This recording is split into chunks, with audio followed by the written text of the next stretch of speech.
There's something that resonates with me every time I put on these colors. It's important to me because I believe in the entity that is the Raiders. Mm-hmm. You see, there's something that is very, very, very special to me. And so what I try to do is try to carry over that passion to the fans. And more importantly, to give them, a sign of hope that things are going to turn around. Everybody wants to win. And as a former player, I try to exude that passion.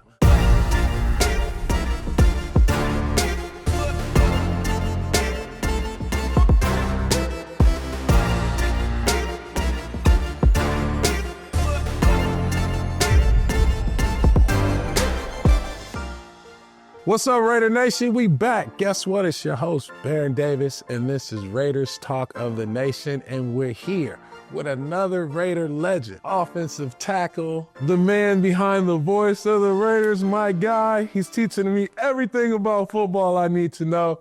Lincoln Kennedy, give it up. BD, good to be here with you, man. How you doing, bud? He's so cool, man. They got to be cool, bro. Cool. This old age, man, ain't no reason. I'm not one that's going to run down the hill. I'm going to walk down the hill my steady way. I'm an old man, OG. Tell us the importance of the offensive line, the intelligence, all the things that's needed. The intelligence is well represented by our play because in order to do what we have to do, we have to be somewhat intelligent. It's not that simplified notion that I sort of, put over in defense, see ball, get ball. Yeah. It's a little bit more complex than that. So, but the thing is that the best thing for an offensive lineman is not to be known. Don't get your name called. Yeah. Don't get your number called. You see what I'm saying? Because when your number's called, it's usually for a penalty or something like that. Yeah. The less you hear about the offensive line, the better. Because if the team is effective and the team is winning, you're not going to talk about the offensive line because you already know you got that taken care of. So, that's just it. We're those unsung heroes that I prefer to, remain in the shadow rather in the spotlight. We don't need all the glamour that the running backs and the quarterbacks and those ball carriers get. We don't need all that. We do our thing, and just do it well. Walk us through early days, Washington, I'm a Bruin. Yeah. Washington, national championship, getting drafted to the league. What was that like? What was that experience for you? I grew up surrounded by music. And my first love was playing the trumpet in the band. Oh, wow. That's how I got discovered. I was actually at the high school halftime show at 9th grade, and the high school coach saw me and was like, wait a minute, you're a big kid. What are you doing in the band? You need to come out for football. The rest is history. But I was born and raised around music, so that was my first love. And then getting into football was just a way for me to get out of the hood. Growing up in Southeast San Diego, It was an opportunity for me to go to college. And there hadn't been many people in my family that had done it before me. So this was a big thing for my mother.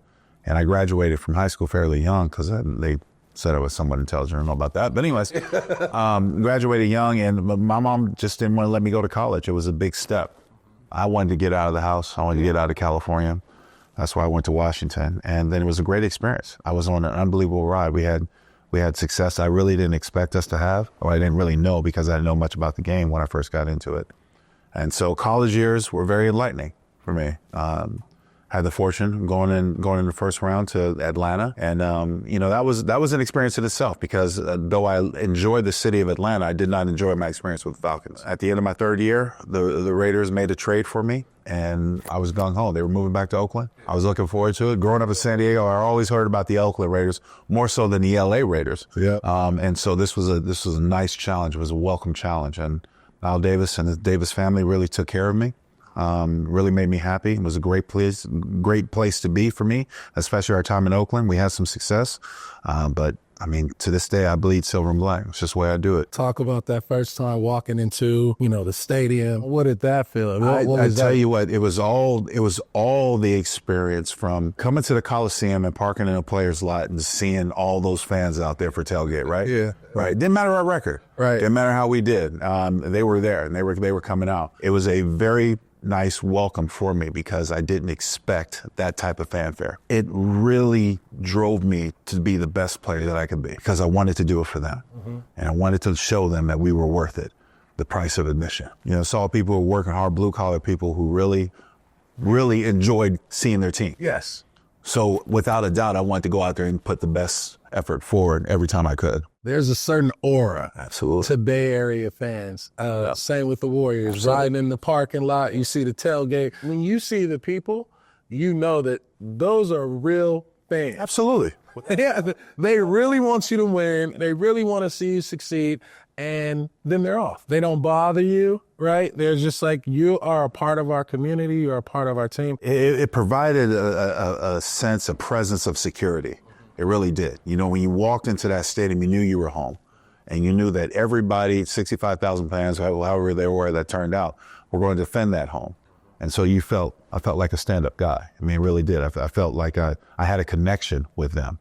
The bond was my performance on the football field, and hopefully it translated well enough to why I would be welcomed with open arms when I went into the stands or when I went out to the public. Yeah. And it carried over even after my playing days when I started covering the Raiders with the media aspect, you know, just walking through the parking lot. It's a different parking lot. We're not in the same player parking lot, different parking lot, but walking around and just hanging around with the tailgaters. When was that moment where you're like, oh, this is what it means to be a Raider? Can you draw back on?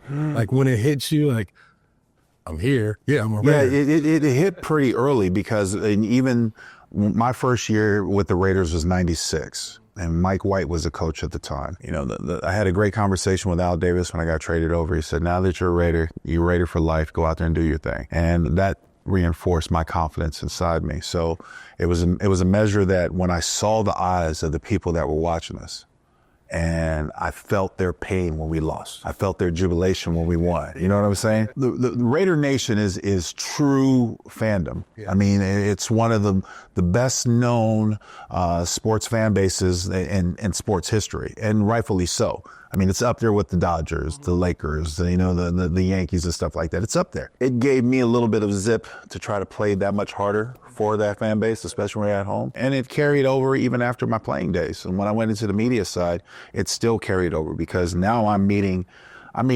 sons and you know, fathers and sons that the father might have met me and he's looking all of them glossy eyes. He's like, you know who that is? That's like your Kenny. And the kids don't know who I am because they weren't born when I played, but it just translates. That is true fandom when you hand it down from generation to generation. You got grandfathers, grandmothers, everything. I mean, all the kids that ain't even seen a football game, they're born into it. And just like with my kids, my kids didn't have a choice. You're a Raider fan, whether you like it or not. Right. Talk about respect in the trenches. What is like? Respect is not given; it's earned. Yeah. You know, my greatest stat is that you can go to anyone in the top 10 of all sack leaders in the National Football League. I never gave a sack up to any of them.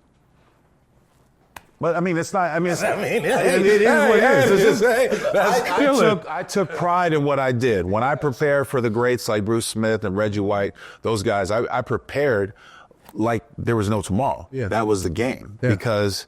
And it was a mutual respect. Yep. I would go out there and tell all those guys, look, with all due respect, like I told Reggie one time when we played him, and this was towards the tail end of his career. I said, with all due respect, Mr. White, I'm not going to be part of your highlight film. That's it. I'm just keeping it real. You see what I'm saying? I'm going to keep it real. Ain't happening here. I'm going to do whatever I can. And I could be, I don't necessarily think people deem me dirty, but I had some tricks. Oh yeah, I'll jab you in the throat. I'll poke you in the eye. I'll do whatever I can. That's just how I am. That's how I've always been. And you know, so anyone who followed me, anybody who watched me knew that I was always a man about my business. Yes. I took care of business. Yep. And between when it came in the trenches, that was my home. This is my domain. You're not going to come in and disrupt what we do. You know, sometimes it works out well, sometimes it doesn't. You know the sport is. Yeah. You're not going to win them all. You're not going to win them all. Those guys get paid over there. You know what I mean? Nice so, too. Yeah, exactly. They got some game too. Everybody here for a reason. Absolutely, right. True story, right? And they nice. Who are some of your favorite teammates? One of my best teammates, closest friends, is no longer with us, Mo Collins, who was my guard. Mo was drafted out of Florida, and I remember when Al Davis drafted him, first round pick, he says, Al said, I want you to groom him. I want you to make him another you. And Mo and I knocked heads at first because Mo knew how connected I was to the business side of the game, the corporate side of the game. And Mo just thought I was like, dude, you're not, you're one of them. You're not one of us, until I won his favor. And then after that, we became thick as thieves. I mean, we were tight. After we got over that knock, we were like brothers knocking at each other. After we got over that, we were great. But, you know, I had a lot of great friends. You have that certain nucleus of guys that you rely on. You know what I'm saying? That you could pick up the phone anytime, call on, they'll be there. Totally. You know what I'm saying? Yeah. And that's how our lines were. Yeah. And it made it a point to keep it that way. When I came into this, to the Raiders, Wiz was already there, Kevin Gogan was already there. There were already some established guys that were there. But one thing that I got in line with them after recognizing the natural hierarchy that was within the Raiders locker room, one thing when I got in line with them, I knew that I could collect favor because they knew I was about my business. Yeah.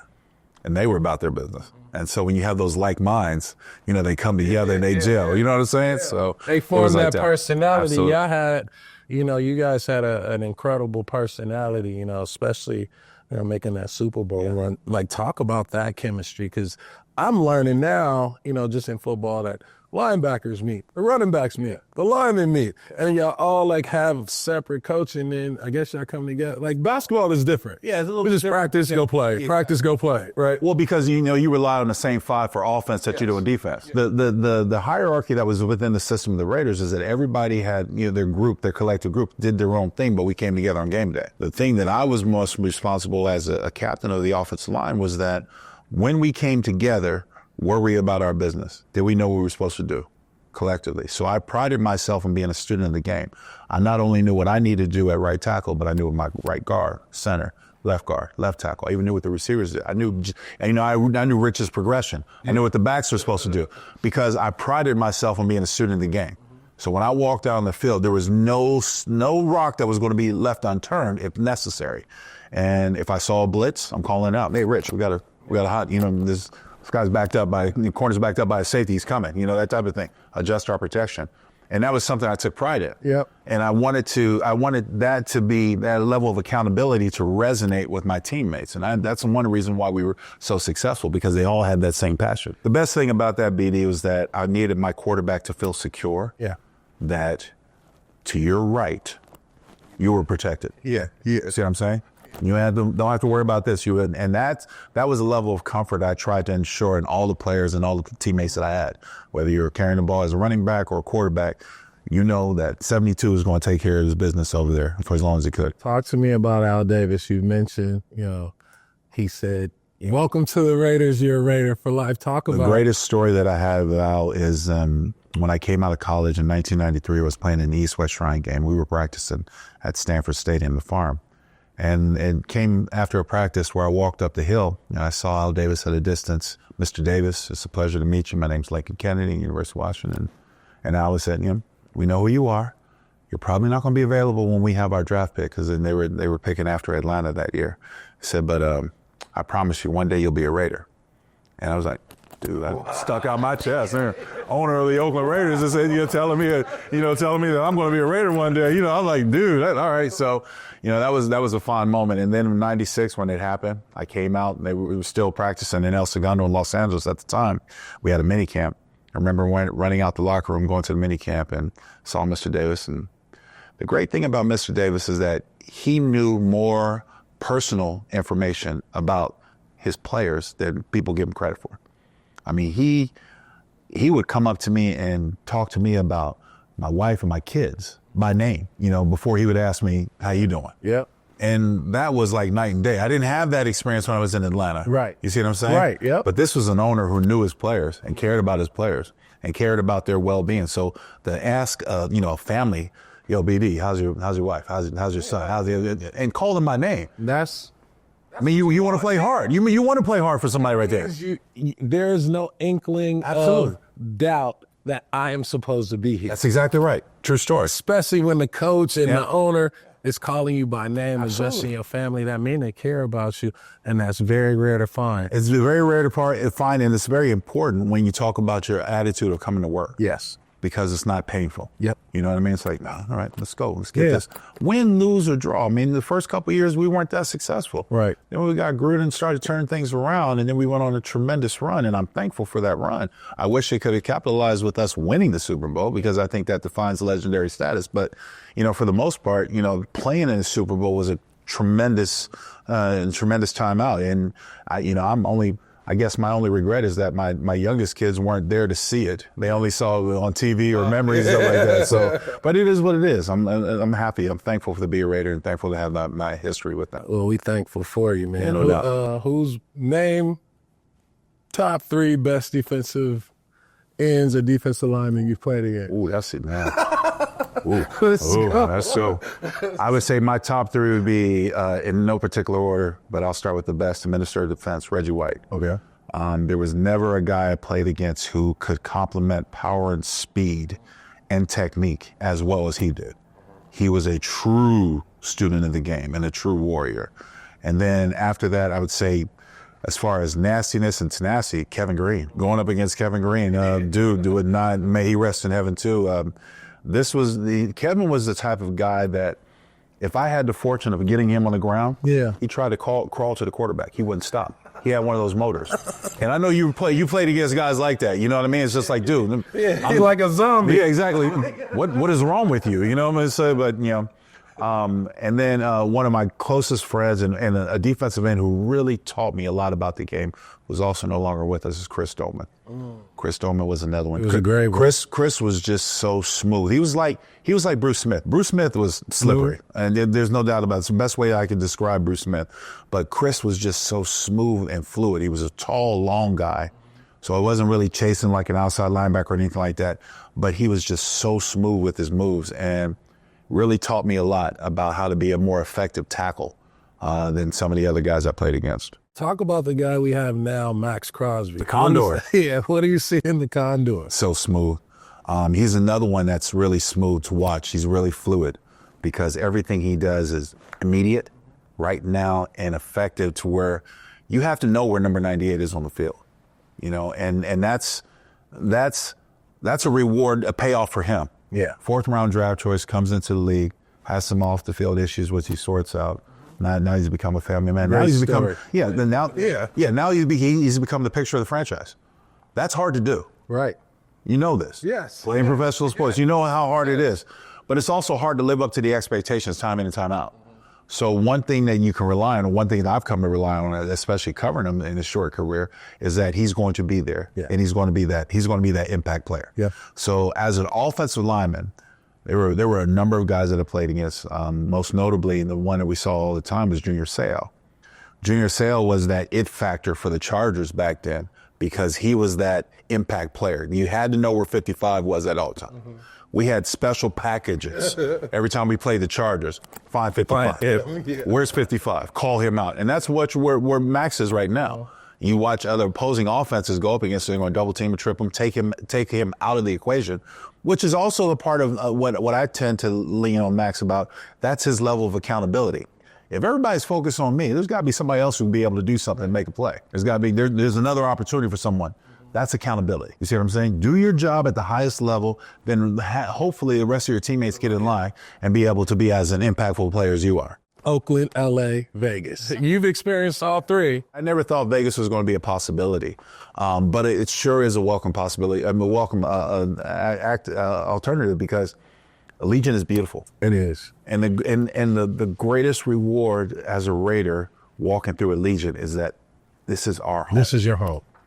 Didn't have that in LA. Yep. Didn't have that in Oakland. We had to share. It was other people's, but LA was sharing with USC. More, that was already established. Oakland, A's. Seeing Allegiant and seeing the presence that the team has here, there's something about Allegiant that is just so daggone beautiful. It has it. Talk to us and talk to the nation about, because we got to have mental toughness too, as fans and supporters, because our energy matters, right? No doubt. It's tough, BD. I mean, look, you played the game at the highest level. Mm-hmm. You see what I'm saying? It might have been a different sport, but it's still the same. It's a game. Yeah. It's a game that we grew up playing as kids, right? And we translate to doing it as adults where it becomes a job. The mental toughness comes in. It really doesn't matter your record.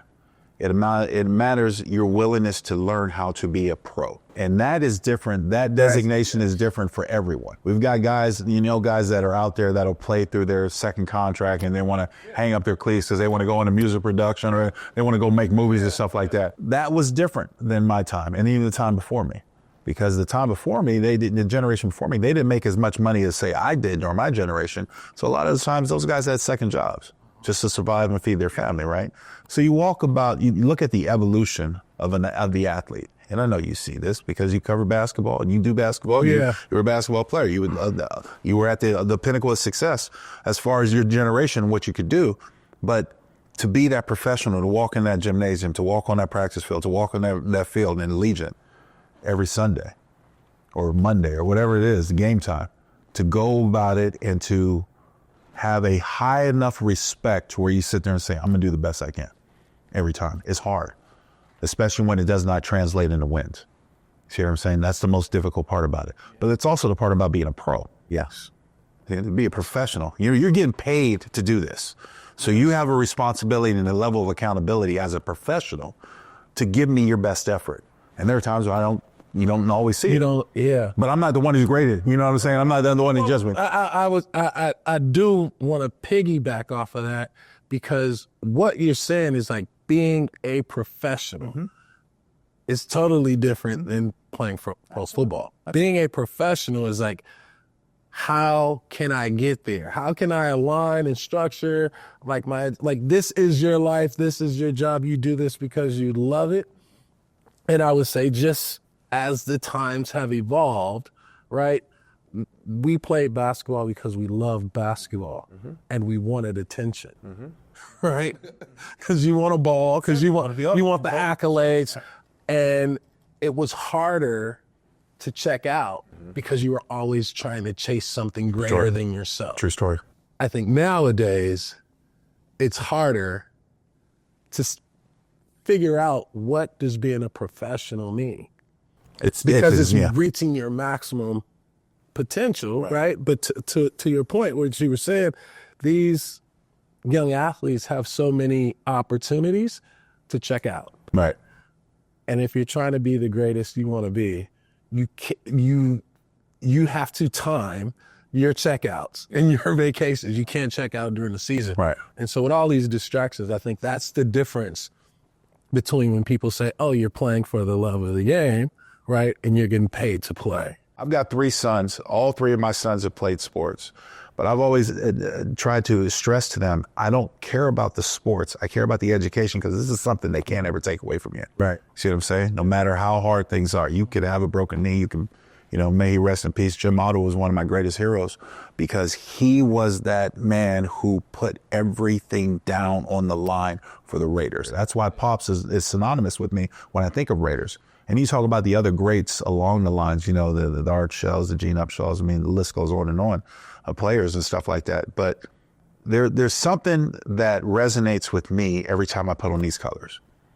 Every time I, Raider Nation flag, whatever it is, it's important to me because I believe in the entity that is the Raiders. You see, there's something that is very, very, very special to me.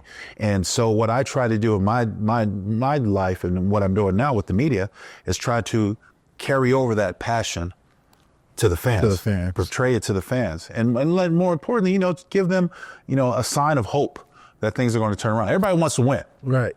Everybody wants to win. There's no one who comes into the season like, man, we're going to lose every damn game, and I ain't give a damn. You know what I mean? But you talk about the people who spend their hard-earned money to come here to support this team, or whether they do it from their man cave at home, where they come to Allegiant Stadium. There's a passion that resonates with the silver and black. And as a former player, I try to exude that passion and try to put it out there. Ladies and gentlemen, there you have it.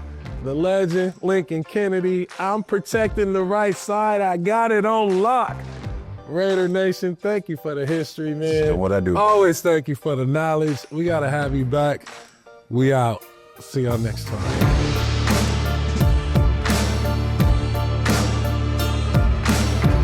My man, game plan. This guy right here. I'll be the rim protector. You do your thing. I'll be the rim protector. I'm snatching those rebounds. You make me want to play quarterback. I'm like,